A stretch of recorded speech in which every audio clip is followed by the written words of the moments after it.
Welcome back to Mixed Media Explorations, and today we are delving into texture. Texture. We are starting with tactile texture. Texture that you can feel to the touch, that actually comes off from the surface of the paper. Okay, so let's get started with our texture. There's all sorts of textures we can use. I am still going back to my trusty container of found objects that I had before that we used for traditional and non-traditional tools. So these are my non-traditional tools. Some of them, not everything I'm going to be using. I have some bubble wrap. The last time we used bubble wrap was when we used it, we stamped it. So we put paint on it and we stamped it down. Now we're just going to glue it on and then paint over it, allowing it to be part of the texture, the tactile texture of the work. Okay. Now I have acrylic medium. You can use white glue if you like. And then I'm just going to go in with a paintbrush. If you use this, sometimes it dries. It's acrylic paint, you know, it's the same base but without the color. And so it dries very hard. So you want to use like an old brush.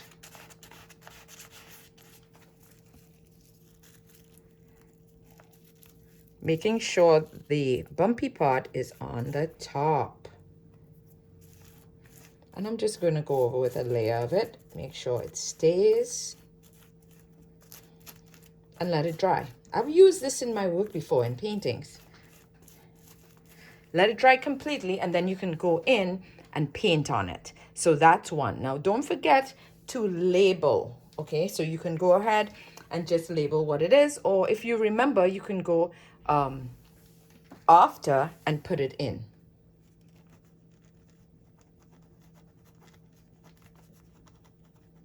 Pen is not working too much. Okay. All right. What's the next thing? So think of things that create a texture. I'm using my molding paste. Sorry, not my molding paste. We will be using that. But my acrylic medium. This is matte acrylic medium. And I also use these for textures. I put it down thick. Now you don't have matte acrylic medium. You can use white glue. Put it down thick. Do not dilute it at all. And just put it on. Paste. Like icing to a cake. So you could create your own textures on top of that. Look at what I'm doing there. You can take something and drag through it, right? I love to use a palette with teeth on it that just goes across. Sorry, a palette knife. I'm not seeing mine now, but you can decide whatever texture. When this dries, this is a beautiful texture. I use this for texture a lot. I also use molding paste for texture. Okay. And we're going to go right into the molding paste. So let me put this aside. So as you know, the acrylic medium you can use as the glue, and you can also use it as the actual texture in your work. I just think it's wonderful. It's so versatile. You know what else I use it for too? I use it to seal my paintings because it protects it. People are always like, well, but what you use to protect your painting? The same thing. A couple coats of it, the same exact thing.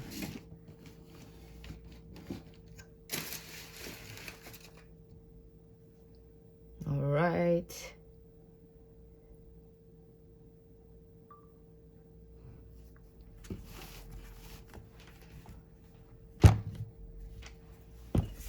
Okay.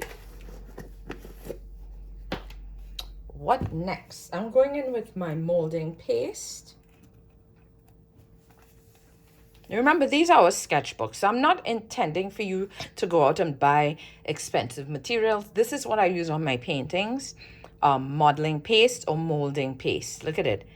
It's thick. It looks thick like the acrylic medium, but it's thicker and more opaque. Okay. Now, if you don't have this, you can use, and I remember using this in primary school, you can use flour and water and create a paste like glue. Okay, so I put that down. What do I want? I'm looking for something I'm looking for my palette knife. Can't find, oh, I find one here. But you know what? Improvise. You don't have a palette knife. Look at what I found in my tools of found objects. A knife. Plastic knife. And look at this. Look at these tiny, fine lines that it gives. Oh, I love it. All right, so I'm going to leave that there because I want to see that I could use different tools. And this is my palette knife. And then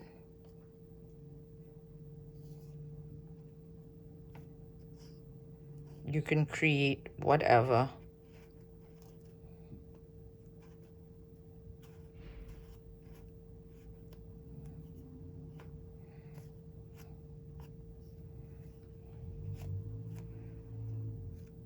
You know, I'm trying to create different sorts of effects on the one page. Very textured.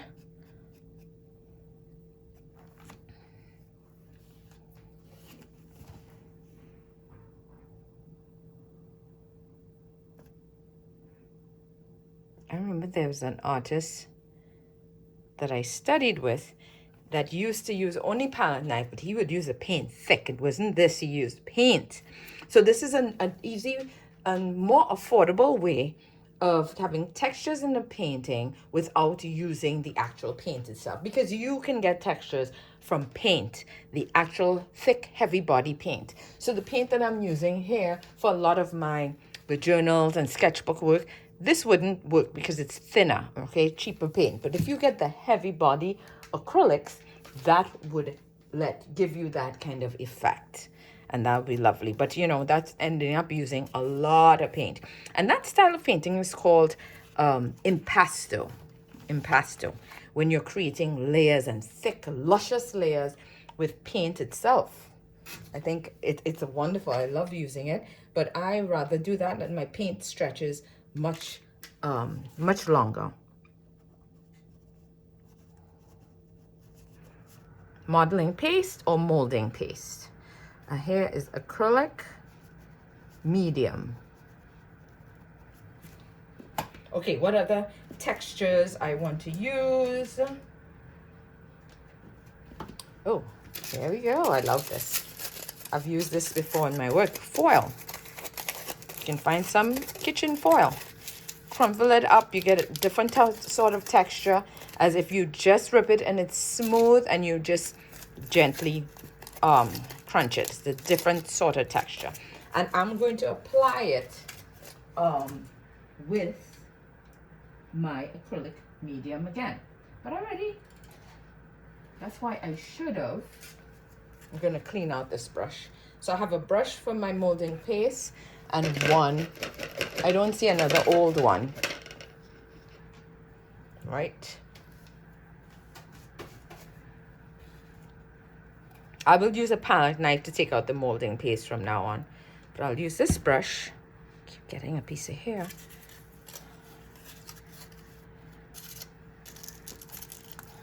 That's what I use for glue. But you can use your white glue.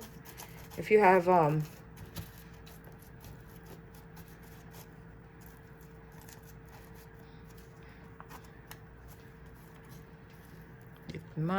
we'll see how it dries. I'm not gonna cover the whole thing. I'm accustomed to just covering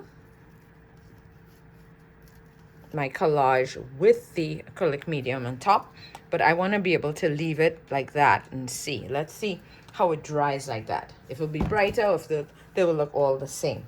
Okay, so next one, corrugated cardboard. Just rip any box you have. I like to peel the backs so that it's thin enough to glue. Again, I'm using my acrylic medium, or you use your white glue. Use it generously. I like to put a separate layer on top to really just make it stick and become part of the page. It glues, it dries clear, so don't worry about that. However, I don't know why I'm not sure if this is going to dry the same. That's why I left that like that. See, I'm still experimenting. Everything, you still experiment, you still learn. Okay, so that is cardboard. And let's see, what else do I want to do? Oh, this is something I love to use, which is also, you know, it's similar to the bubble wrap, because bubble wrap is plastic. But I like to use actual plastic as well.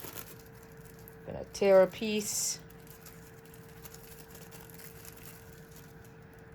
Again with my glue, whatever glue you're using, and place it. Crumple it and place it. Now it's interesting because I am going to use plastic in the next one of the options for visual texture, and see how you use it in a totally different way. So this one is incorporating it as part of your tactile texture. Let it dry completely, and then you have this.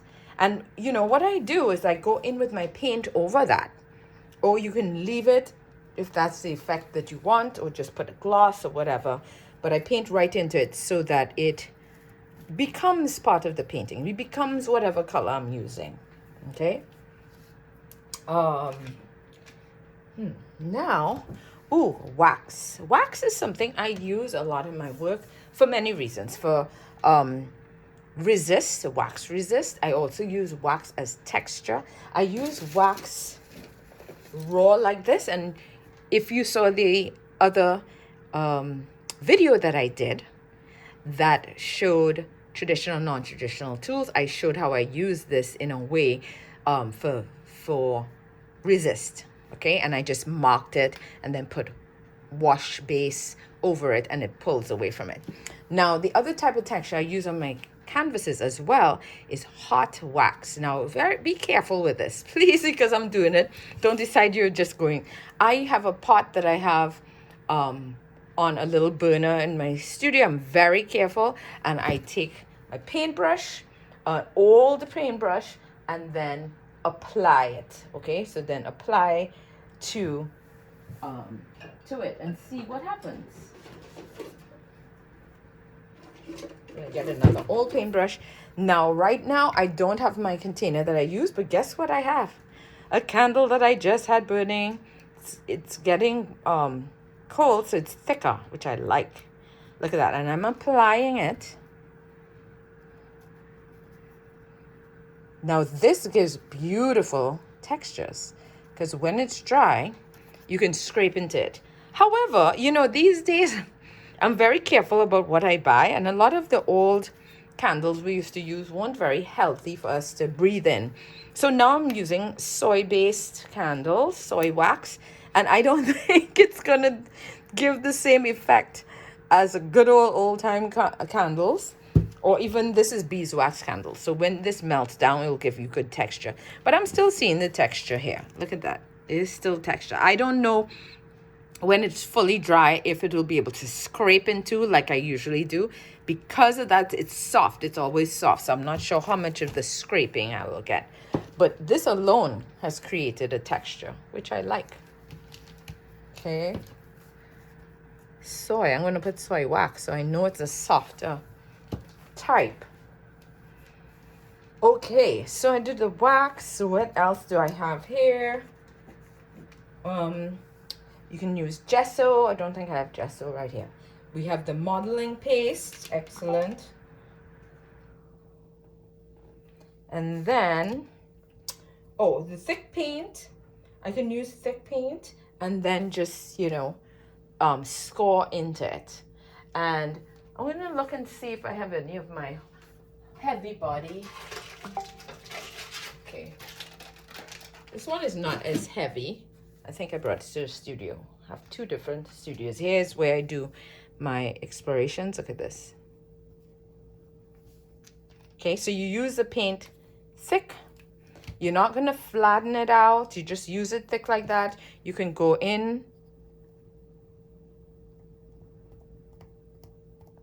This is creating a texture, but it's also thick, right? Now this one I'm using color. The last one we just did black and white. You're free to use color because when it's dry, I do want to come back in and add some color. So I'll have to do that at the end.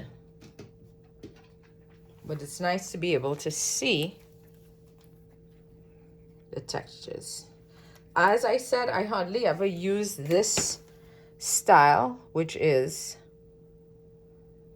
the paint being the texture itself, just because I end up using a lot of paint.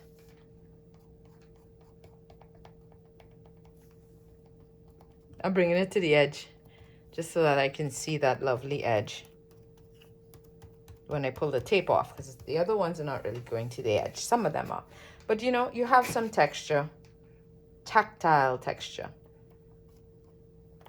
Okay, wonderful. All right, what else do we have that we can use? I have my thick paint. I thought I did have, oh, I'm gonna use, improvise, please improvise.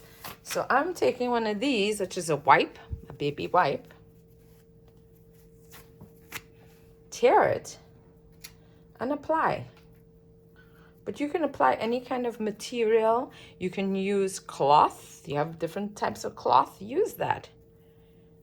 Felt. You have felt. That'd be beautiful. Look at this. Okay. This is reminding me of cotton wool. I go in with my glue. So get a cotton swab, cotton ball, tear it up, and put it down.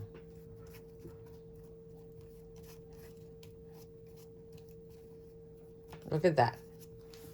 Ta-da!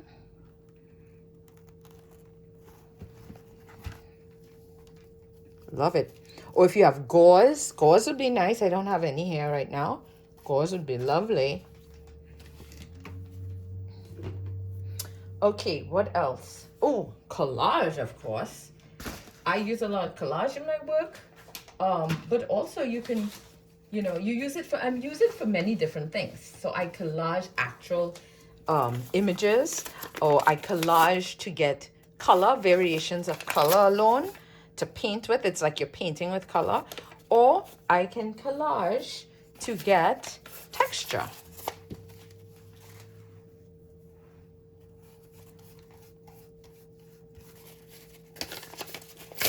And I'm just going to tear this. This is book paper, so I love. And even though I'm collaging, and I'm going to, you know, put a layer of the same acrylic medium over it to flatten it down, it's still going to give you a texture because the paper itself is going to create the texture. And how would you know this? When you paint over it, you will see the type of tactile texture. It's not a visual texture. It might be, it looks kind of flat, but it will still have. And remember, you can do layers of it too to really allow it. And I wouldn't let it just sit up like that because it can easily come away. So this seems flat, but it's textured. If you let it dry and you put like a wash over, you will see it going into the cracks, you know. And I can just keep going.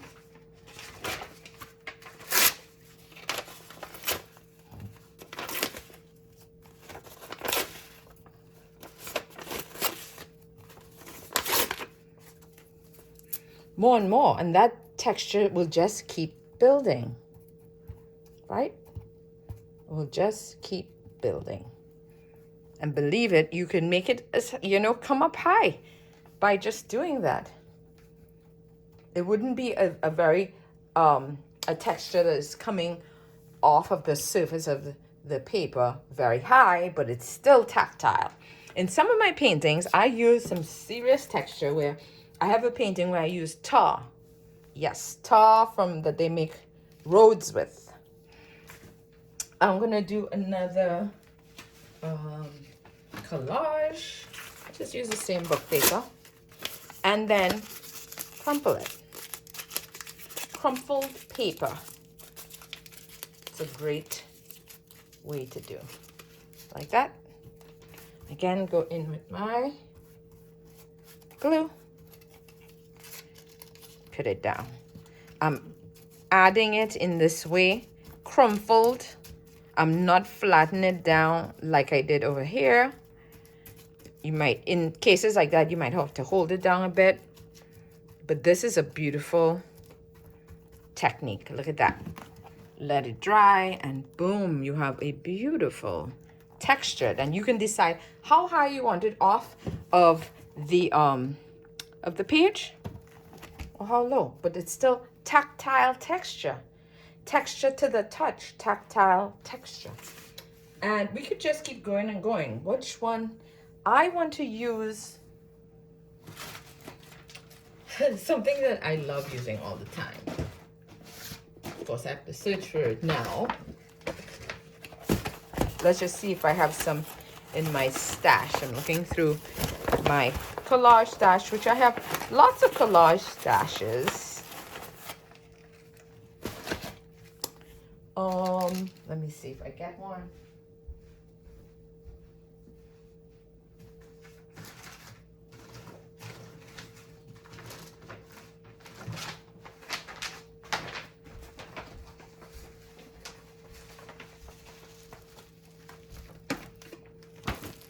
Okay, found it. Tissue paper is your friend. It's my friend. I love using tissue paper. You can use any one, different colors. I have the white one I'm going to paint on it. Same effect as the paper, the book paper, but the book paper is thicker. This is thinner. It can really mold and twist in the way that you want it. You can do it nice and thick and high, so you have a high texture, or bundle it up, open it back out again, just put our glue and add it a little more flat, which I like to use, but I'm making sure it's crumpled, so I'm flattening it out, but you're still, look at that, you're still getting a tactile effect. Look at that. So it's lower, this is higher, this is lower, but both are tactile. Okay, so there you have it. Let's let it dry completely. And then we can always put paint on it, cover it, but there is your tactile texture. Okay, so let it dry, and then you can paint over some areas. You can see what happens when the paint goes over. You thin paint, thick paint, but you already have your texture under there. Okay, that's it, and I will come back and show you how the dried version looks.